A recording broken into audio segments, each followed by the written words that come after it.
Mga pangga, niwala nila yung lampara ko. Dami nagtatanong mga pangga kung saan daw kami nagluluto, naliligo, saan kami natutulog. Ayan, babiyahe na naman kami ng 4 hours papuntang Camarines Norte! Yay! Tignan natin kung ano naman yung kaganapan namin doon. Yung Yes! oras ngayon is 1:43 ng hapon. Let's go! So, tignan natin kung aabutin tayo doon ng 4 or 5. Kung hindi, maghanap lang tayo ng mastehan na naman. As usual, ganun-ganun lang. Pag abutan ng gabi, hanap ng matutulugan. Pag umaga, hanap ng maliliguan. Sana, sabayan nyo kami sa aming gala, sa aming journey sa aming pag-Philippine Loop. Huwag kayong mawawala. Yay! Ayan guys, sobrang aga namin nakarating dito sa Naga City, 4:48 na ngayon. Pero kanina pa kami dumating mga 4 p.m. Tapos nagpa-laundry kami. Tapos ayan, nasi-set up na sila para sa tulugan na naman namin. So ayan si Norme, Allah! Nagsischedule kami dito ngayon. Allah! Hoy! Ano yan? Masaya siya kasi pinayagan na naman kami dito na matulog. Ba't nandito ka? Ba't pumunta ka dito? Allah! Saan tayo magdi-dinner ngayon? Dito.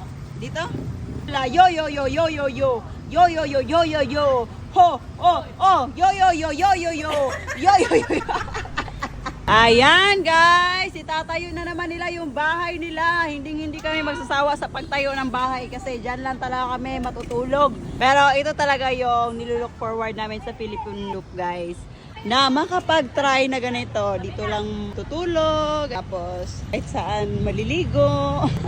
Expect na talaga namin yon before pa namin sinimulan yung Philippine Loop. Ayan, nag-enjoy naman kami. At first lang talaga medyo mahirap, lalong-lalo na pag gabi na kami nakapaglatag. So nakakapagod na. Kaya pag 3-4, naghanap na kami ng spot agad-agad. Grabe yung ngiti mo ngayon parang kakaiba. Siyempre, kasi natayo na naman natin ng maayos yung bahay natin. Kasi sobrang saya talaga namin tuwing ganyan. Siyempre kasi matagal na natin na pangarap yung mga ganito, di ba?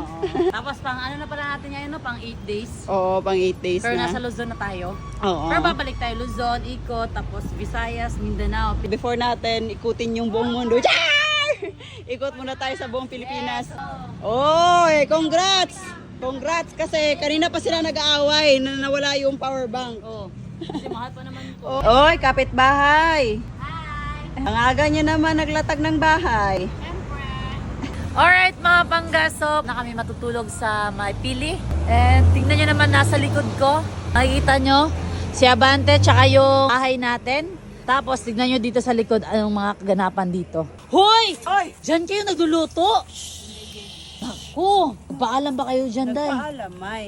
Saan kayo paalam? Nagkunwari ka punta dito ba kasi gusto mo kumain ng Hindi. spam. Paborito Saan mo pa ka naman ko. nagpaalam? Doon! Saan doon? Doon! Saan yung bibig, yung lips mo? Doon nga oh! Diyan, kay Wendy. Oh. Hindi naman si Wendy yung may-ari dito eh. Agay! Yan! Karma! Ay, anong karma? Agay! Oh. Oh, di ba? Ikaw na tiwaski mo! Di ba? Kasi, Sinay, Kim! mabangga, niwala nila yung lampara ko. Uy, hindi ako sila oh. Saan yun nilagay? Hindi, hanapin mo muna yung lampara ko. I-open mo muna. naglagay nun. I-open mo. Ayan yung cabinet namin mga pangga. Ayan. Diyan nilalagay yung mga gamit namin. Makalat konti pero goods lang yan. Ay! Namak naman. Hanapin ko yung lampara ko. Wala talaga oh. So madami nagtatanong mga pangga kung saan daw kami nagluluto, naliligo, saan kami natutulog. So dito lang kami natutulog, dyan sa tent na yan at saka dito sa loob. Merong higaan din dito. Ayan, higaan pero hindi pa na-arrange. Ayan, may mga gamit kami dyan sa ilalim. And naghahanap lang kami ng gasoline station na pwede kami magtambay, magpark na makapaglapag tayo ng tent. So pinili namin yung gasoline station kasi nga safe siya mga pangga kasi pag yung mga gasoline station na pinupuntahan namin, yan talaga mga security guards. So safe na safe tayo doon. And syempre, hindi nawawala sa gasoline station yung mga CR. So hindi tayo mahirapan magpunas, mag-CR, magpalit, mga ganon. Mindset ka talaga. Wow, legit na legit talaga. Samahan nyo kami sa aming dinner ngayon mga pangga kasi magdi-dinner tayo. Diyan tayo kakain ngayon. Tignan nyo yung setup namin mga pangga. Napakaganda. O, di ba? Ito yung paligid natin. Pero nung una mga pangga, grabe, hindi kami nakatulog first, second, third na tulog namin sa gasoline station. Hindi kami nakatulog ng maayos kasi nga napakaingay, hindi kami sanay na maingay yung kapaligiran namin kapag matutulog. Kita nyo naman, madaming dumadaan. Sa loob ng 8 days, 8 nights, tutulog kami sa gilid lang ng daan. Sanay na din konti yung mata namin. Nakatulog na din. Pero yung katawan ko lang talaga parang, ay, ang sakit. Hindi ko lang alam sa mga kasama natin kung goods ba sila. Ikaw hindi, Jenny. Ano? Kamusta yung katawan mo? Goods naman. Okay, kasi Walang pamaol? 3 days meron pa maol. Ngayon wala na. Kasi naka-straight na tayo kagabi, di ba? Oo. Dito lang masakit oh. Tapos dito. Okay. Ako, kahit 8 days na wala pa rin, masakit pa rin yung katawan ko. Siguro, hindi na sana yung katawan ko na palaging nagda-drive ng sasakyan. Tara, itutur ko kayo sa loob. Kaya tayo. Yan yung zipper. Ito yung loob ng bahay natin. Tcharan! Yan. Huy, open pala dito. Di may malamok na. Ay, nako, hindi nyo inayos. Maganda dito mga pangga. Tingnan nyo. Pag maraming star, pwede mag-stargazing. Pero, ayan, waterproof to mga pangga, kaya dito ay mababasa. Pwede siya dito sa loob din, and meron din siya doon sa likod na pang waterproof din.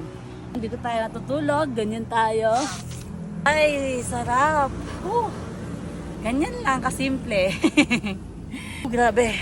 Yung mga katawan ko talaga mga pangga, parang hindi nakikisama. Sakit talaga, parang dahil kong pamaol. Sa likod, sa braso, bewang, sa puwet, sa lahat-lahat na. Kailangan. So ayan, abangan nyo bukas ang aming kaganapan. Basta nandito na kami ngayon sa Luzon. Let's go!